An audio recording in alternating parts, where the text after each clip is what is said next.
Welcome to our instruction video of the StableComfort flooring system. In this video, we will educate you about the various components that will come with your StableComfort system, as well as the necessary tools needed for this installation. We have also created step-by-step instructions for you to follow. With this system, you will give optimum comfort to your horse that will benefit their health and will reduce the length of time needed to clean your stall. Let's get started. For installation of your StableComfort system, you will receive the following items: top cover, rubber crumb-filled mattresses, plastic strips, which will be shipped inside of your top cover roll, premium pad if you are installing StableComfort Premium. For a proper and safe installation, you will need the following tools and recommended safety equipment: a tape measure, depending on the size of your stall, chalk line, sharp utility knife with replacement blades, cordless impact drill and/or cordless drill, hammer drill when applicable for the doorway finish, fitting drill bit for the concrete nail-in anchors. Use anchors of 1/4 inch with a 2-inch length, hammer, caulking gun with 2 cartridges of fast-drying construction glue, and an optional cartridge of black caulking to create a waterproof seal between the plastic strip and the wall. Broom. You will also need to purchase the appropriate hardware for fastening your system. A box of 200 pieces of galvanized 8 by 1.5 inch screws is recommended.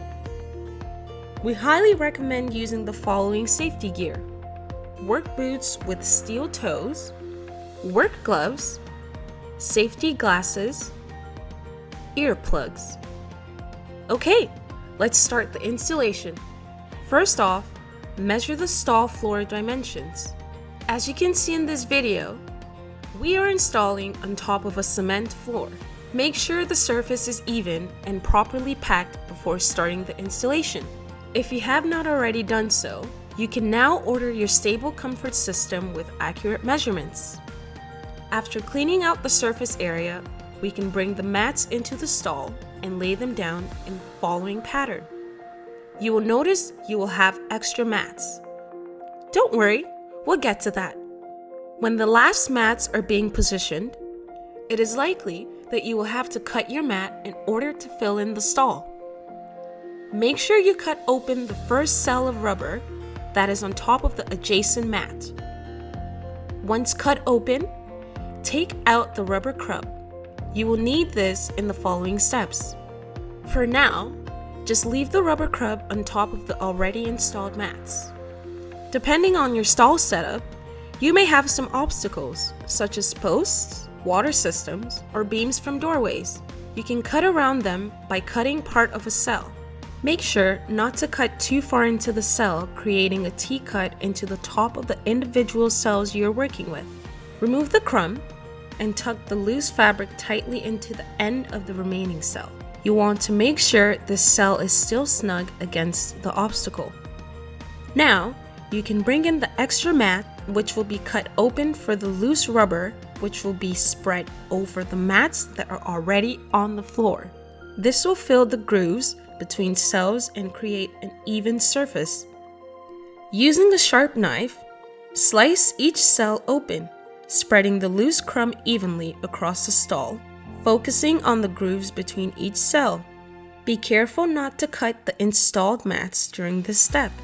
If you have ordered the premium option for extra comfort for your horse, you will receive sheets of premium pads which will be installed directly over the top of the mats in loose crumb. We are ready to lay down the sheets of premium pad. Make sure that the seams between the pads are opposite of the seams between the mats. Take note of this before you spread the rubber crumb. Cut any sheets of premium pad that are too big by laying the last pad over the adjacent pad. This edge will now be your cutting ruler. Again, be careful not to cut into the rubber mat underneath the foam. When all the pads are in position, step down on all the seams to help create an even surface. Now that the base layer is ready, the top cover can be brought in and rolled out. Your roll will likely have your plastic fastening strips inside, so be sure to remove these first. Begin unrolling your top cover, with the gray felt side facing down. Your top cover will be bigger than the stall. You will want to make sure you have at least 4 inches of extra cover going up each wall. Once your cover is unrolled, make sure it is square with the stall. You're almost ready to start the next part of the installation process. Once the top cover is positioned correctly, we can now step down on each side and into any corners to help settle the cover and to remove any wrinkles. You will also want to stretch the cover as much as possible before fastening to the wall. In order to make fastening of the plastic strip easier, we recommend to pre-drill the strips with a 1/8 drill bit. Use the following pattern to do this. Before fastening the cover to the side walls, the corners need to be prepared. Excess material needs to be cut in a specific way as we have shown here. It is suggested to start with your most difficult corner first. You will want to cut the top cover vertically, being extra careful not to cut too far down. Remember, once the cover has been cut, it cannot be repaired. For this reason, we always recommend cutting up and away from the cover. You will now fold the 2 pieces, placing one behind the other. This will create a snug, waterproof corner. You are now ready to fasten your plastic strip. Measure the wall you are fastening first. Cut your plastic strip to fit the length of the wall. In order to cut the plastic strip, use a utility knife to score the strip a few times at the desired length.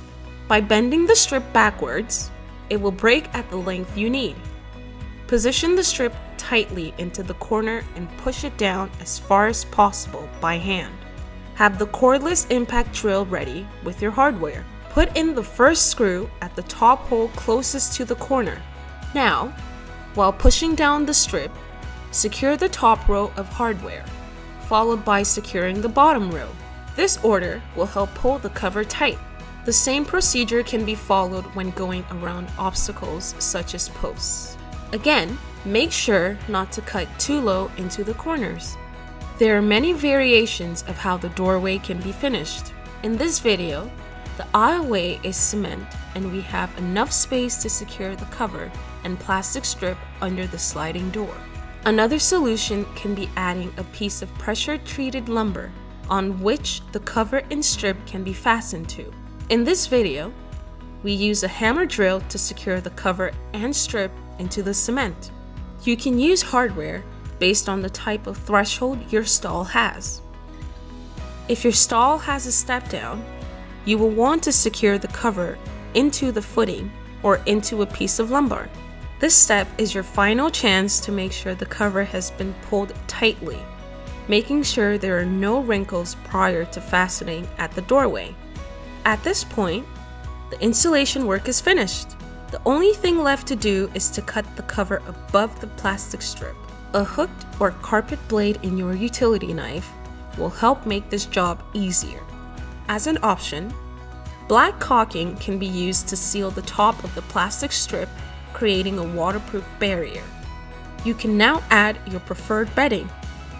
The high level of comfort within the system will help you minimize the amount of bedding, needing only enough to keep your horse clean and dry. We at StableComfort are confident that you and your horse will benefit from the purchase of the StableComfort for many years to come. Thank you for choosing StableComfort, the ultimate in stall flooring, to be part of your barn.